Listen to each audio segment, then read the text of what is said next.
This weekend, my wife left me because I kept saying I'm a Transformer. She didn't believe me, but trust me, I can change! And we're already off to a bad start, but Transformers War for Cybertron is now out on Netflix, and yeah, there's a lot to talk about. Throughout this video, we're going to be breaking down everything that you need to know about the new show, its ending, and where things could be going in the future. Obviously, there's going to be heavy spoilers here, so if you haven't had a chance to check out the full series yet, then you better transform this video into a non-spoiler review very fast. If you enjoy the video, then please drop a thumbs up and make sure you subscribe to the channel for content like this every day. With all that out the way, welcome to the Heavy Spoilers Show. Now let's get into our breakdown of Transformers War for Cybertron. Okay, so Seige is the first in the War for Cybertron Trilogy, which is set to be debuting on Netflix over the next couple of years. It's a sort of reimagining of the war between the Autobots and Decepticons, and will predominantly be retelling the origin story with a couple of updates and additions. The show sets the scenes with the Decepticons ruling over Cybertron and possessing complete control of the planet. As always, their leader is Megatron, and he wishes to crush the Autobot uprising before they can take back power. Just imagine the opening scene of Bumblebee, but for an entire series, and you pretty much have the outline of the show. If you're like me, then you'd think that that was the best part of not only that movie, but any Transformers movie ever, and it's great to see us getting a full rendition of it here in animated form. Now, as with most Rebel Uprising entertainment, every story needs its MacGuffin. Whether it's the plans for the Death Star, the Power Stone, or the One Ring to rule them all, when the forces of good are facing down against an almost unbeatable empire, they need something to make the job easier. For the Autobots, it is of course the Allspark, the infamous ancient artifact that has the ability to bring machines to life. The Allspark was actually responsible for the creation of all life on Cybertron, and if you're caught up with Transformers lore, then I'm sure you'll be well aware of it. Little is known about its origins, but we do know that it kick-started the first dynasty of Primes and those that served them. The show centers around the Decepticons and Autobots wrestling for control over it, whilst several subplots take place. There's really 4 campaigns going on at the same time, and these all sort of connect for the one overarching goal of getting off-world with the Allspark. On the other side of the coin is the Decepticons, who wish to take the Allspark and, using its abilities, unleash a powerful wave of programming that will reformat all of the Autobots. That's pretty much the plot of Seige, and though it's getting mixed reviews online, I definitely think that there's a lot to enjoy here in terms of the story. I don't think it quite lives up to the original work, however, if you're a Transformers fan, and let's face it, who isn't, you'll definitely find it a blast. The show is absolutely gorgeous looking, and considering this is animated, there were a lot of times that I thought everything looked photorealistic. The Autobots have to retrieve the Allspark, repair the space bridge, and also collect enough energon to give power to the Ark, which will transport them away. Optimus and Co go after the main item, Ratchet the space bridge, and Bumblebee the energon. Bumblebee actually gets a lot to do this season, and in the beginning he's a sort of scavenger, only interested in surviving day to day. He's not really into the idea of fighting, but as the season goes on he becomes more and more indebted to the cause, and of course turns into the more classic version that we've come to know and love. This ideology is reflected through several of the Autobots themselves, and many are interested in purely avoiding extinction for as long as they can, but Optimus sees that, in the long run, they're merely delaying the inevitable rather than ending it. Thus, they must fight in order to reach the day they no longer have to fight. There's obviously some dissenters amongst the Autobot ranks, and Ultra Magnus goes to Megatron with the hopes of striking up a peace treaty in order to avoid any more oil shed. It's here that he learns of their plans to gain the Allspark, and he sends a warning out to his allies. Using a stockpile of highly concentrated energon, they lay a trap for the group and attack when the Autobots try to retrieve it. Megatron executes Ultra Magnus after he leads them on a wild goose chase, and using propaganda, he publicly ends the truce between the Autobots and the Decepticons. He also orders Shockwave to unleash an anti-Autobot virus, and this severely depletes the Autobot numbers. There are several members of the Decepticon forces, such as Jetfire, that disagree with how dishonorable this is, and the show tackles complicated themes like patriotism and following certain beliefs. Impactor is a key example that shows being patriotic doesn't also mean blindly following the government and orders, especially if you know them to be wrong. I love how some question what it actually means to win, and if you betray your principles and beliefs, Does that mean you betray what you were fighting for in the first place? The show doesn't necessarily give a right or wrong answer, and it adds a lot of subtext to the series. Now, it's revealed later in the series that Bumblebee had the Alpha-Trion protocols uploaded to his brain from Ultra Magnus the instant the character was killed. This massively changes his perspective, and the wealth of knowledge he gains alters how he views the war and life itself. This is mirrored in the Guardians, who Optimus goes to seeking aid. Similar to Bumblebee, they initially refuse to get involved in the conflict, even though they know it will have severe repercussions to the planet. Though it seems like the pleas fall on deaf ears, Omega Supreme does eventually join the fight, showing that inaction is not always the right option. After all, evil triumphs when good machines fail to act, and I really appreciated that the show was laced with a notion that, though it's easier sometimes to keep out of trouble, it isn't always the right thing to do. With the Alpha-Trion protocols, the Autobots gain the location of the Allspark. Bumblebee fully joins their forces, and this takes us towards the final act of the series. Optimus and his group travel into the hazardous Rustlands to retrieve the Allspark, and Shockwave uploads the virus to Ultra Magnus in order to destroy the Alpha-Trion code, no matter where it may be. To make matters worse, the virus greatly affects the Autobot numbers, and the Alpha-Trion code is wiped from Bumblebee's head.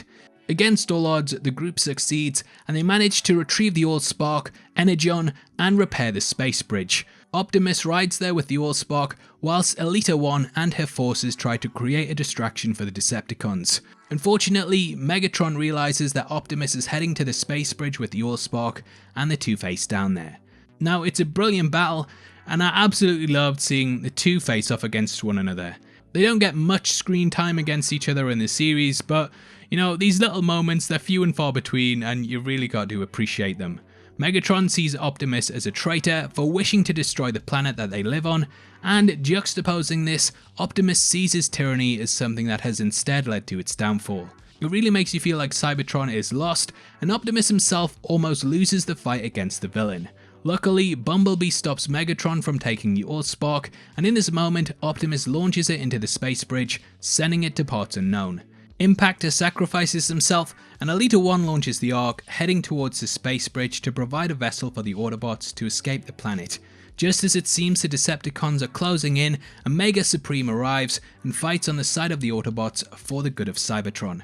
Seeing the gigantic Titan take them down is excellent, and I loved watching the massive machine decimate the Decepticons. It buys the Autobots time to flee the Ark, but just as they're about to escape, Elita 1 decides to stay behind. You get the feeling that she and Optimus were really close, but due to the duty that she feels towards protecting the planet against Megatron's forces, she decides to remain and fight, possibly dividing the Decepticons' attention, which will of course give the Autobots more of a chance to get away. As they arrive at the space bridge, it seems to explode, potentially killing all of the Autobots on board.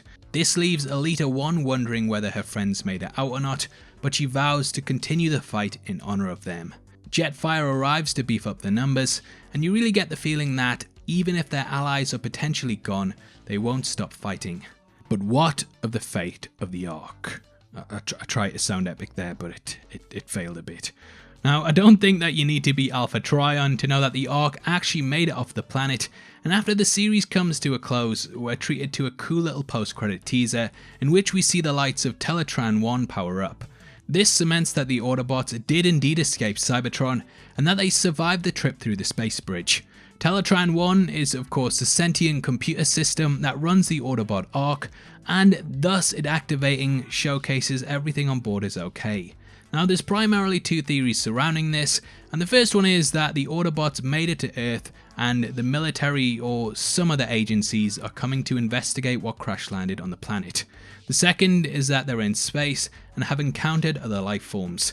We can confirm though that it is indeed the latter due to what we see just before Teletran 1 powers up. You have to really turn your TV brightness up to see it, and if you're running Netflix with 4K Dolby Vision then you probably missed it, but just before the computer activates, we can indeed see the Ark floating in the vast emptiness of space.